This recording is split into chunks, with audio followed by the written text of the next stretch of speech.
Estamos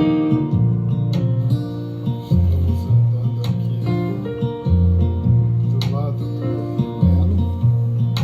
Close your eyes, close the door.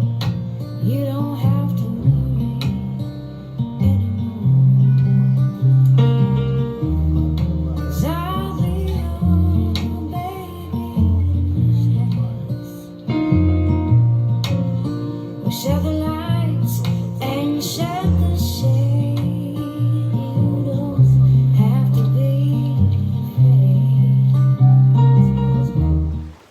Oi, hoje é dia 24 de fevereiro de 2020. Eu sou o Joaquim Braga Neto e vamos falar aqui no canal da Pedaloterapia sobre o rito de passagem e como a bicicleta nos ajuda a superar, a vencer, a ultrapassar esses ritos e essas passagens que nada mais, nada menos são do que ciclos da nossa vida, temos que vencer para alcançarmos etapas posteriores, mais maduras, né? Onde vamos atingindo a sabedoria, vamos alcançando serenidade, a gente vai amadurecendo através da superação, de vencer os ciclos que estamos vivendo e ultrapassar outros ciclos e alcançar outros ciclos mais à frente. E é justamente entre um e outro que se encontra esse rito de passagem. Primeiro, eu gostaria de lembrar que mesmo que você queira ou não queira, você está nesse processo de superação de ciclos e de ritos de passagem. Então, a primeira etapa que a gente conhece de um rito de passagem é a do nascimento, né? Porque quando papai e mamãe transaram, então o gameta masculino junto com o gameta feminino, eles se juntaram, formaram um só ovo, né? Era o óvulo, isso, dois gametas, né? E o espermatozoide, perdão. E aí se juntaram e lá na trompa, dali eles foram para o útero. Quer dizer, eles não, porque já era um só, um ovo, ou zigoto, segundo a embriologia. Pois é, nesse processo da embriogênese, nós, ao chegarmos ao útero materno e lá nos instalarmos, nós éramos muito pequenininhos em relação ao útero. E aí de novo, desculpa. Esse processo, né, da embriogênese, ele vai continuando rapidamente e nós vamos multiplicando as nossas células, passando por aqueles processos de blástula até o feto, e o embrião, o feto, e até chegar aos 9 meses e a gente ter que passar por aquele canal vaginal muito apertadinho, uma porta estreita, a cabeça da gente fica bem espremida, para então chegarmos do outro lado, aonde não conhecemos nada a não ser pelos sonhos, né? E quando a gente chega do outro lado é horrível, né? Porque a gente leva uma palmada na bunda e aquela luz, aquele frio, a gente perdeu, né? Deixou de flutuar dentro daquela bolsa, né? Que a gente estava flutuando no útero da mãe da gente. Passamos a respirar, né? Aquela primeira respiração não deve ser nada confortável e é uma situação, uma agonia. Vão passar uma toalha na gente para limpar a gente nunca viu o que era uma toalha, aquilo ali deve ser grosso, por mais fofinha, felpuda que ela seja, a gente não estava acostumado com aquilo, até que a gente coloca a gente na barriga da mãe da gente para a gente ir lá mamar e beber aquele colostro, né? Aquele primeiro leite materno cheio de antibiótico, e a gente bebe aquilo ali. Caraca, é um inferno, né? Tudo aquilo ali é muito novo e a gente vai se adaptando até que a gente começa a dominar a situação. A gente sabe que se a gente chorar assim, ganha o peito, se a gente chorar assim, ganha um carinho, se a gente chorar assado, a mãe da gente vai limpar o cocô que a gente fez. Então a gente começa a dominar aquela situação de que era nova e que agora a gente já domina. A gente já é o centrinho das atenções, estou falando numa condição normal de temperatura e pressão.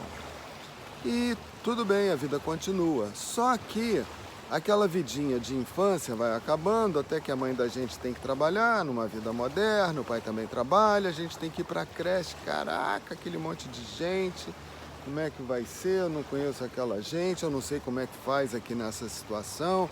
Será que vão entender meu choro, minha situação? É tudo completamente diferente. E aos poucos a gente vai se socializando. E nesse processo de socialização, a gente começa a entender como é que as coisas funcionam. E novamente a gente se adapta e entra numa zona de conforto.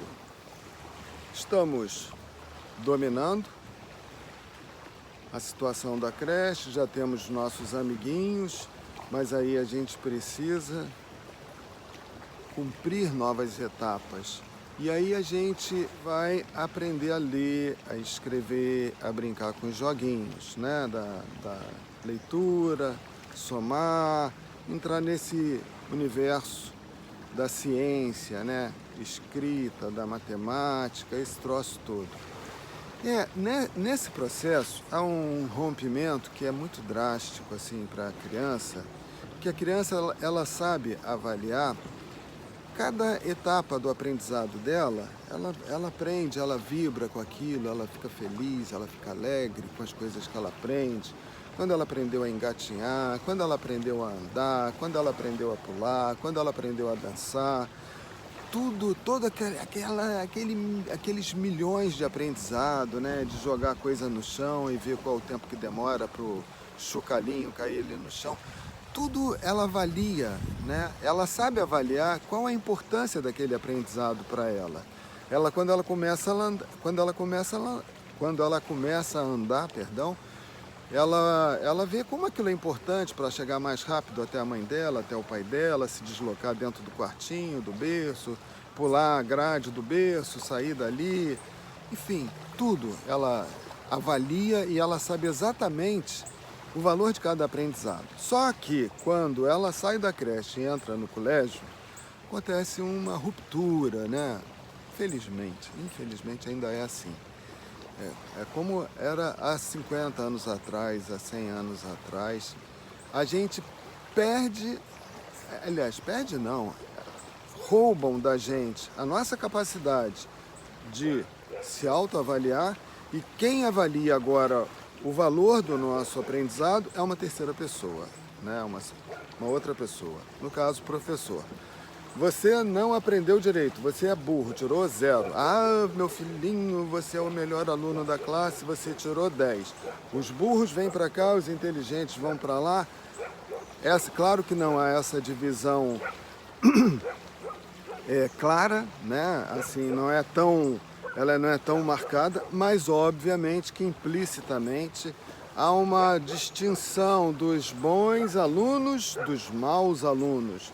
Como se os alunos bons fossem bons e os maus alunos fossem maus. Apenas eles não se adaptam àqueles valores de avaliação. Às vezes o cara tem uma capacidade artística fantástica, né? Einstein tirou nota baixa no colégio, foi reprovado em matemática. Então, quer dizer, é muito questionável essa questão da avaliação do outro sobre o meu processo de aprendizagem. E a criança entra nesse processo e ela tem que ultrapassar esses ciclos, e de ciclo em ciclo ela vence aquele ensino primário, né, que é ensino fundamental. Aí do ensino fundamental ela vai para um outro rito de passagem, onde ela vai para o ensino médio. Aí ali no ensino médio tem uma bifurcação, ela pode pegar o curso superior, e a maioria dos cursos hoje são retrógrados também, porque tem um monte de curso aí de profissão que vai acabar, e tem um monte de profissão que está surgindo e ainda não tem faculdade para isso. Quer dizer, é uma loucura, né? Então, existe o rito de passagem da creche para o ensino fundamental, existe um rito de passagem, a formatura, A mamãe vai lá, faz uma chapinha no cabelo, escova para ir na formatura do neném, que agora já está no ensino médio, no ensino fundamental, aí tem a outra formatura, e aí tem um monte de coisa em cima, né? E os ritos vão acontecendo até que no ensino médio ou no ensino superior, ele vai sair dali e enfrentar um mercado de trabalho.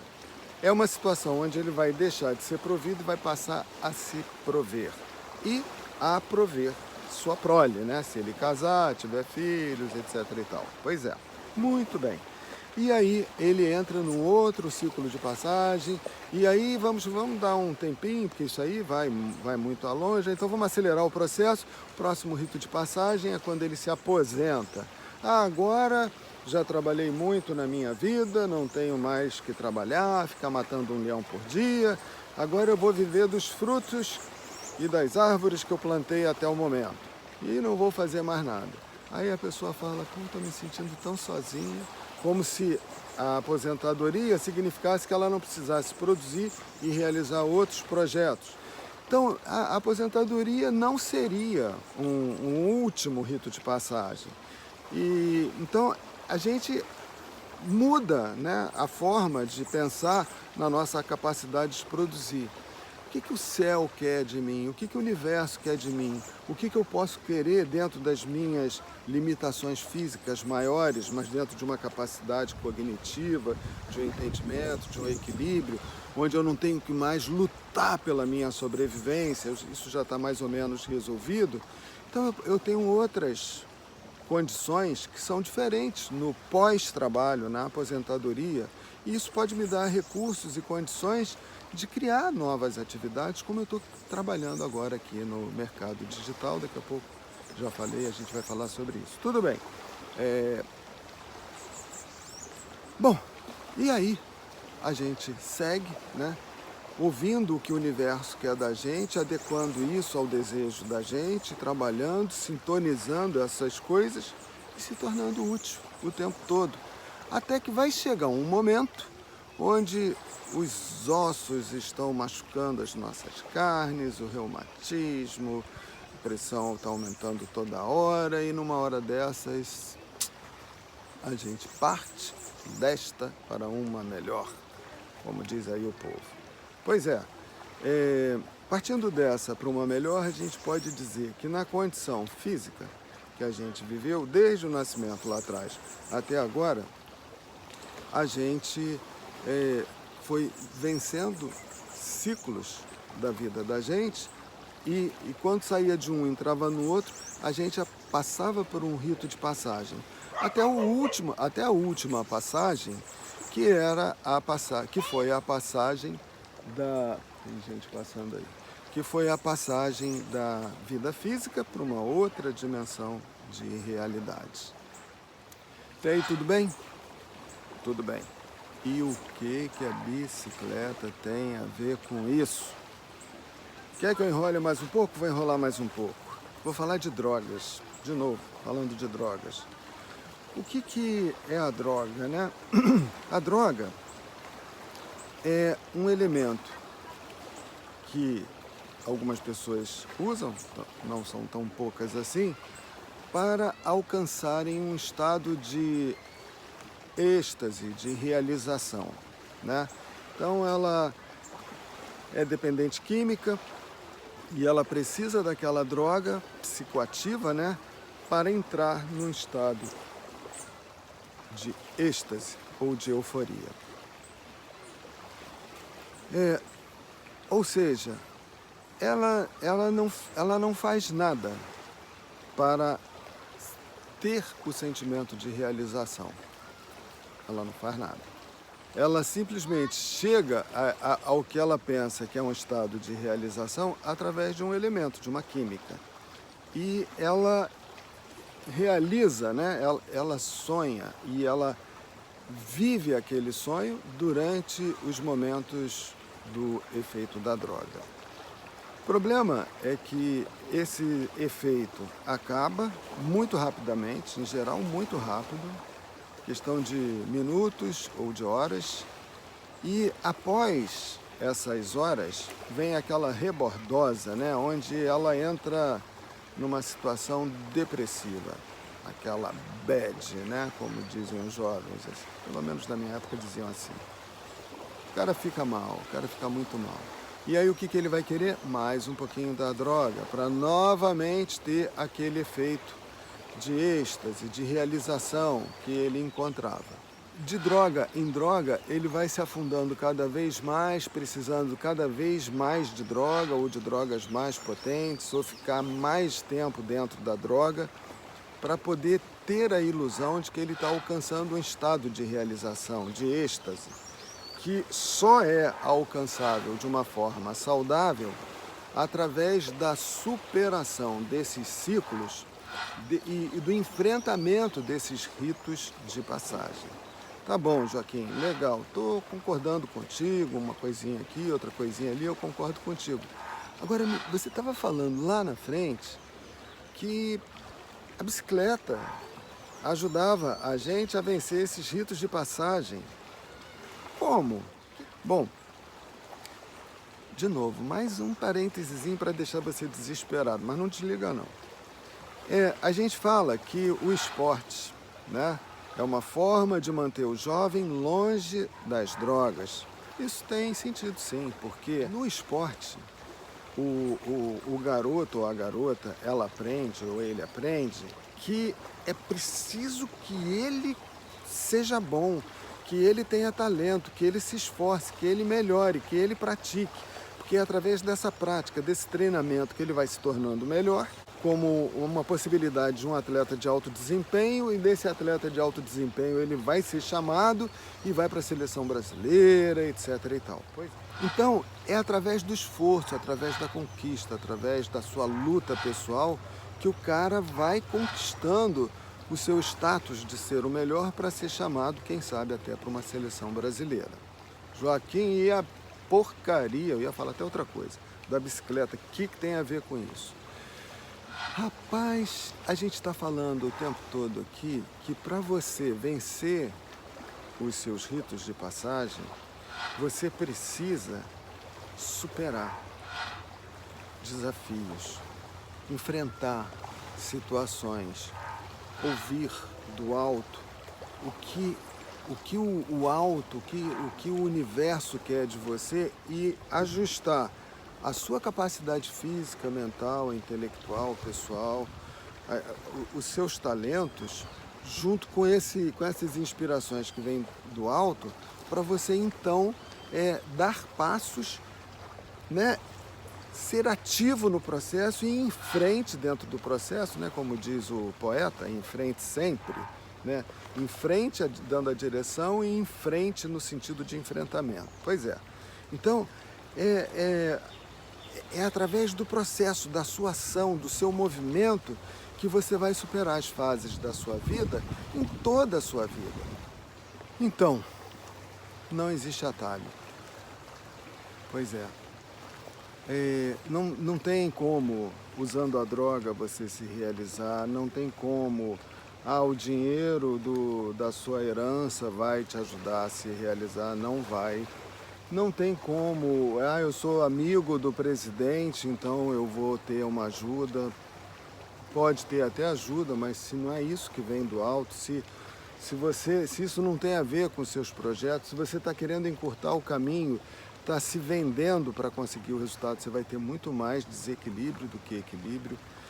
Tudo bem, se estiver num processo de que o dinheiro da sua herança, isso vai te ajudar, isso está dentro dos projetos do universo para você, funciona, lógico, não tem problema nenhum. Tomara que você se realize assim, isso é ótimo. Mas enfim, a questão é que você depende, mesmo tendo dinheiro, não tendo dinheiro, tendo conhecimento, não tendo conhecimento, não é diferente para ninguém. Para o cara rico é mais fácil. Não é mais fácil. É mais fácil ele tropeçar na própria facilidade. Se ele não souber fazer um bom uso das facilidades, ele tropeça nelas. Então, esquece a ideia, o cara é saradão, fortão, bonito, a mulherada gosta, então para ele é mais fácil. Não é mais fácil, é mais difícil, é mais fácil ele tropeçar nisso, começar a arrumar mulher pra caramba e dançar.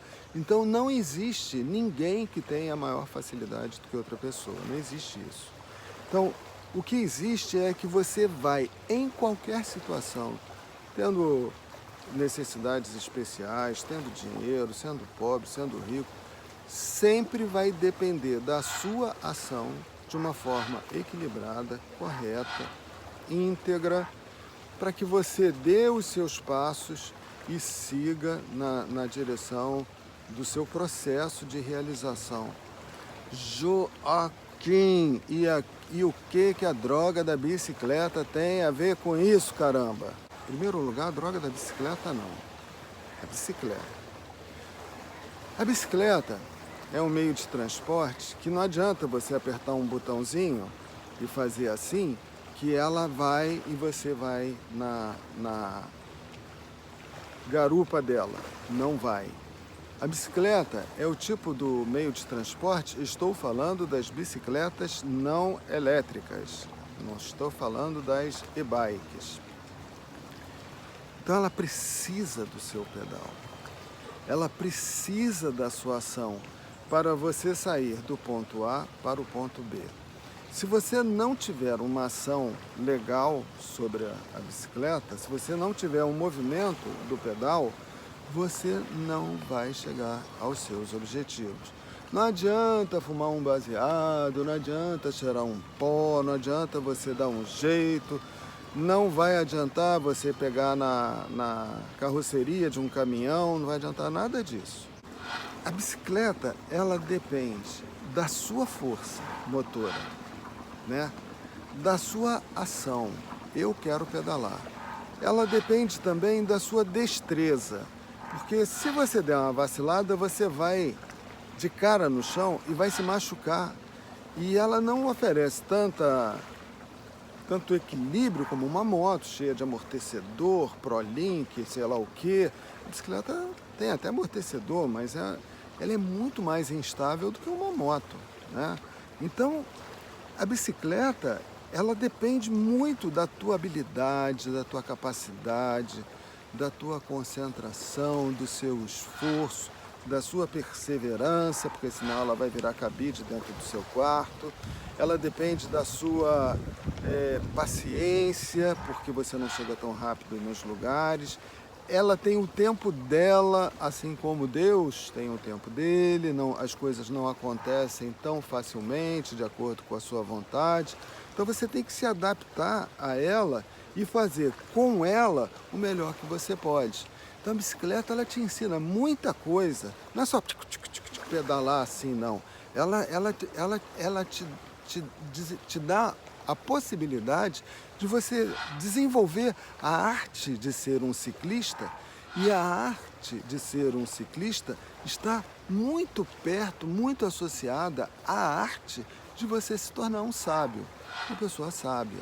Então, claro que fazendo bom uso das virtudes que a bicicleta te oferece, você pode desenvolver muita sabedoria, tendo a paciência, o equilíbrio, né, que é tão necessário na vida da gente. A prudência também é muito necessária. Aquilo que parece fácil na hora que você descer uma serra, precisa ter prudência para descer e chegar lá embaixo tranquilamente, legal. Se você não é um atleta de mountain bike, etc e tal, né, porque aí o interesse deles, o objetivo deles é desenvolver a destreza de descer morro abaixo, pirambas, né, assim, mas eu estou falando nas condições normais de um ciclista que não é o top do mundo em montanhismo, mountain bike, o caramba, né? Estou falando do cara simples, cara de 60 anos, um homem de 30, um garoto de 15, que o garoto de 15 normalmente quer fazer uma presepadinha, normal, faz parte da idade. Mas eu estou falando das pessoas que usam a bicicleta como meio de transporte ou de lazer, né? Então, ela te dá a oportunidade de desenvolvimento de virtudes que são muito importantes. E se você aprende a ter equilíbrio, serenidade, prudência, né, concentração, mantendo o seu esforço, né, de sair do ponto A para o B, de um lugar no passado, no futuro, você vai ter capacidade de eliminar depressões, toxinas, pensamentos ruins da tua cabeça, melhorar seu corpo, né? Se tornar uma pessoa mais leve, perder gordura, colesterol, triglicerídeo, né? Melhorar a relação, né, do percentual de gordura no teu corpo, com a massa corporal, né? Você vai ficar com um cognitivo mais ligado, porque é necessário para você desenvolver o ciclismo responsável, né? Racional. Então, todas essas experiências que você está desenvolvendo através do pedal passam para a sua experiência de vida. Você vai ser um empreendedor mais equilibrado, vai ser um doutor sereno, né? Mais atento às nuances lá do seu paciente. Você vai ser um técnico de computador mais tranquilo. Você vai ver coisas, vai mudar um pouquinho a paisagem, né? Cara, em todos os sentidos, né? Chega, né? Pô, eu acho que está mais ou menos claro que a bicicleta, inequivocamente, né? Obrigatoriamente, ela vai tirar você de uma zona de conforto. Se você quisesse conforto, você não ia sentar num cilinzinho desse tamaninho e não ia ficar também pedalando. Você ia arrumar uma moto, um carro, alguma coisa assim. Então, você obrigatoriamente está saindo da sua zona de conforto, enfrentando o ambiente externo, né? Você está enfrentando o mundo, intempéries, adversidades, dificuldades, problemas, né? E tem que superar isso tudo, que são coisas que você vai enfrentar no seu dia a dia. É isso aí. Essa é a pedaloterapia. E eu tenho certeza que você entendeu como a pedaloterapia é super importante para o teu crescimento e desenvolvimento pessoal. Então, só posso dizer uma coisa: pedale.